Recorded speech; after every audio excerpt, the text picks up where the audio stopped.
इस भारतवर्ष के जितने भी कृत्रिम चैत्यालय हैं, जितने भी मंदिर हैं, किसी भी मंदिर में चले जाना, किसी भी चैत्यालय में चले जाना, मूल नायक उस मंदिर का भले ही कोई भी हो, आदिनाथ हो, शांतिनाथ हो, संभवनाथ हो, महावीर हो, कोई भी हो, परंतु एक मूर्ति ऐसी है, एक तीर्थंकर ऐसे हैं जिनकी मूर्ति अवश्य अवश्य सारे के सारे मंदिर चैलेंज के साथ, ऐसा कोई मंदिर नहीं है इस भारत देश में जहाँ पे 23वें तीर्थंकर पार्श्वनाथ भगवान की मूर्ति ना हो। सारे ही मंदिरों में सारे ही तीर्थंकरों की मूर्ति हो या ना हो ये ज़रूरी नहीं, परंतु तीर्थंकर पार्श्वनाथ की मूर्ति आपको सारे ही मंदिरों में मिलेगी। और उसके पीछे कारण ये है कि तीर्थंकर पार्श्वनाथ शायद सबके ईष्ट है, ईष्ट यानी सबसे फेवरेट है। ये सारे जैन धर्मात्मा, सारे जैन श्रद्धालु, सारे जैन भक्त जितने भी हैं, वो सब जानते हैं 24 तीर्थंकर भगवान है इस हुंडाउसरपणी काल के, और 24 के 24 तीर्थंकर भगवान हमारे लिए भगवान समान है और सर्वश्रेष्ठ है, हमारे लिए पंच परमेश्वरियों में उनका स्थान है, और सारे के सारे ईष्ट भी है, और सबकी शक्तियाँ सेम हैं। परंतु ये होता है ना कि इतने सारे हैं फिर भी एक फेवरेट है, और वो फेवरेट यदि कोई है तो वो है पार्श्वनाथ भगवान। और वो फेवरेटिज्म का कारण भी कोई है, क्योंकि हर व्यक्ति अपने जीवन में सोचता है कि मेरा सपना है कि मुझे सबसे अच्छा व्यक्ति बनना है। उसका क्या सपना होता है कि उसको सबसे अच्छा व्यक्ति बनना है, और जब वो सोचता है कि मुझे सबसे अच्छा व्यक्ति बनना है तो वो ढूंढता है कि एक एग्जाम्पल तो चाहिए ना, एक दृष्टांत तो चाहिए कि कौन है सबसे अच्छा, कि जिसको देख के मैं उससे रेप्लिकेट करूं। वो एक आदर्श आदर्श और आइडियल को ढूंढने जाता है, और जब आदर्श और आइडियल को ढूंढ लेता है तो उसमें से वो डिसाइड कर लेता है भैया इसमें ये अच्छाई है जो मुझे ग्रहण करनी है, और जिसमें से वो अच्छाई मिल जाती है ना वो उसे भगवान मानने लगता है। और सबसे अच्छे व्यक्ति की यदि एग्जाम्पल देखने जाए, लाइव एग्जाम्पल उनके पूरे जीवन को यदि देखने जाए ना, तो मुझे लगता है पार्श्वनाथ भगवान का जो जीवन था, केवल वो पार्श्वनाथ भगवान के उस भव की बात नहीं कर रही हूँ, परंतु पिछले 10 भव का वर्णन पार्श्वनाथ पुराण में आता है, और वो पूरा यदि 10 भव देखने जाए तो सबसे अच्छे व्यक्ति की एग्जाम्पल में सबसे टॉप लेवल पे यदि कोई आता है तो पार्श्वनाथ भगवान आते हैं जीवन में, लाइव जीवन की एग्जाम्पल की बात। बाकी तो हमें पता है सारे ही तीर्थंकर एक समान है, सारे ही अनंत चतुष्टय के धारी है, सबकी शक्ति है एक जैसी, सारे के सारे अरिहंत है, सारे के सारे सिद्ध में सिद्ध बन चुके हैं, सिद्धशिला पे जाके विराजमान होके। परंतु फिर भी यदि जीवन की बात करें, लाइव एग्जाम्पल यदि बात करें, दृष्टांत की बात करें, तो पार्श्वनाथ भगवान हम सबके लिए आइडियल है, आदर्श है, यदि हम अपने जीवन में अच्छा व्यक्ति बनना चाहते हैं तो। किसी ने, एक व्यक्ति ने बहुत अच्छी बात बोली थी कि एक साधु महात्मा पानी के किनारे बैठा था, और पानी से एक बिच्छू निकल के आया, और वो बिच्छू साधु महात्मा के पैरों पे काट गया। तो जब साधु महात्मा के पैर पे काट गया तो साधु महात्मा क्रोधित नहीं हुए, उन्होंने बिच्छू को शांति से उठा के वापस पानी में छोड़ दिया। वापस वो अपने ध्यान में लीन हो गए। वापस वो बिच्छू आया और उस साधु महात्मा को काट गए, उन्होंने वापस छोड़ दिया, शांत भाव से क्षमा करते हुए वापस। इस प्रकार से वो चलता गया चलता गया चलता गया। इसी प्रकार से वो बिच्छू अपना स्वभाव नहीं छोड़ रहा था और साधु महात्मा अपना स्वभाव नहीं छोड़ रहे थे। तो किसी व्यक्ति ने आके पूछ लिया, भाई आपको बिच्छू इतनी बार काट रहा है, आपको गुस्सा नहीं आ रहा है क्या?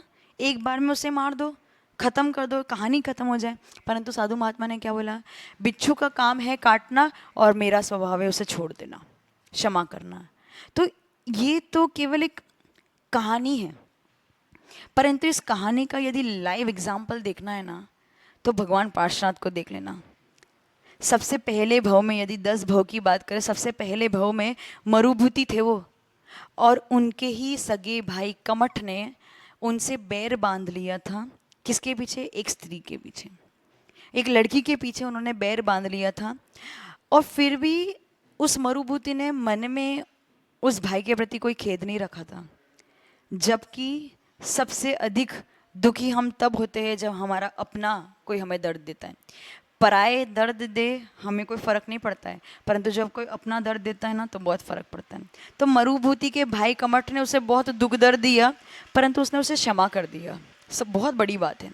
और केवल पहले भाव में नहीं, आगे आने वाले 10 भाव तक उन्होंने हर बार सहन किया, क्षमा किया, समता भाव रखा। जब वो हाथी बने थे तो अपन सोचते भाई कि कोई साधु संत बनने के बाद ही सहन करता है, समता भाव रखता है, क्षमा करता है, ऐसा नहीं है।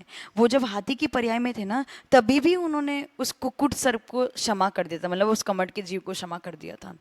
आप सोच रहे ना उस जीव के अंदर कितने कषाय भरी थी, कितनी क्रोध की तीव्रता भरी थी कि हर भाव में वो पार्श्वनाथ भगवान के जीव के पास आके उसे दुख दर्द दे रहा था और उसके जीवन को अंत कर रहा था। उसके बाद भी उस पार्श्वनाथ भगवान के जीव ने कभी उस पर क्रोधित नहीं हुए। उन्होंने हमेशा क्षमा किया और अपने आप को उच्च लेवल पे स्थापित किया। और ऐसे करते करते जब वो पार्श्वनाथ तीर्थंकर पार्श्वनाथ बन गए, तीर्थंकर सबसे अधिक पुण्यशाली प्रकृति है। तीर्थंकर जो 3 लोक के नाथ होते हैं, इस पूरे 3 लोक में अधोलोक, मध्यलोक, ऊर्ध्वलोक के यदि कोई स्वामी होते, कोई राजा होते तो वो तीर्थंकर होते हैं। उस तीर्थंकर को भी उस बैर ने नहीं छोड़ा, उस कमट ने नहीं छोड़ा। उस तीर्थंकर भी उसने पत्थरों की बारिश कर दी, परंतु वो तो अपने स्वभाव में लीन हो गए। उन्होंने क्षमा कर दी। उन्होंने सोचा भाई ये भी जीव है, मैं भी जीव है, ये अपना काम कर रहा है, मुझे अपना काम कर रहा है, मेरा स्वभाव क्रोध करना नहीं है, मेरा स्वभाव तो क्षमा करना है और शांत रहना है। वो शांत रहे, उन्होंने क्रोध नहीं किया, उन्होंने उत्तम क्षमा को धारण किया और सच में चमत्कार हुआ। पार्श्वनाथ और धर्मेंद्र आए और उनकी रक्षा करी और वो कमट आज तक परिभ्रमण कर रहा है, दुखी हो रहा है, दर्द सहन कर रहा है, कर्म सहन कर रहा है, परंतु वो पार्श्वनाथ भगवान का जीव जिसने शांति से सारे कर्मों को सहन कर लिया, शांति से जितनी भी दुश्मनी थी उस कमट की उनकी तरफ, जितना भी बैर था सब सहन कर लिया और उत्तम क्षमा को धारण कर लिया। और जब उत्तम क्षमा को धारण कर लिया तो आज वो भगवान बन गए और भगवान बन के सिद्ध शिला पे जाके विराजमान हो गए और वहाँ पे वो सुखी है। तो मेरे को लगता है कि जितने भी हम सब है ना, हम सब की ये सपना है कि भाई हमें अच्छा व्यक्ति बनना है, परंतु अच्छे व्यक्ति बनने के लिए कुछ परिभाषा है, कुछ डेफिनेशंस है जिससे हमें अपने जीवन में उतारना चाहिए। और यदि वो परिभाषा और डेफिनेशन का लाइव एग्जाम्पल, रियल एग्जाम्पल यदि देखना चाहते हैं तो वो पार्श्वनाथ भगवान का जीवन है। यदि उसका जीवन चारित्र पढ़ेंगे तो निश्चित तौर पे हमारे जीवन में अच्छाई उतरेगी, वो जो अच्छाई उनके पास थी वो उतरेगी। और आज का दिन विशेष है, मुकुट सप्तमी का दिन है। आज पार्श्वनाथ भगवान मोक्ष को प्राप्त हुए थे, उन्होंने अंतिम लक्ष्य को प्राप्त किया था। जो 10 भव में उन्होंने सहन किया था, आज ही के दिन उनको रिजल्ट मिला था। जो 10 भवों में उन्होंने दुख दर्द जो सहन किया था, उन्होंने जो धैर्य बल बनाया था, जो समता धारण करी थी, जो उत्तम क्षमा का पालन किया था, आज के दिन उनको रिजल्ट मिला था। और जब एक स्टूडेंट को रिजल्ट मिलता है और जो अव्वल नंबर का रिजल्ट होता है, जब वो 100% रिजल्ट होता है तो निश्चित तौर पे सारे स्टूडेंट खुश होते हैं। उसी प्रकार से पार्श्वनाथ भगवान आज के दिन मोक्ष गए।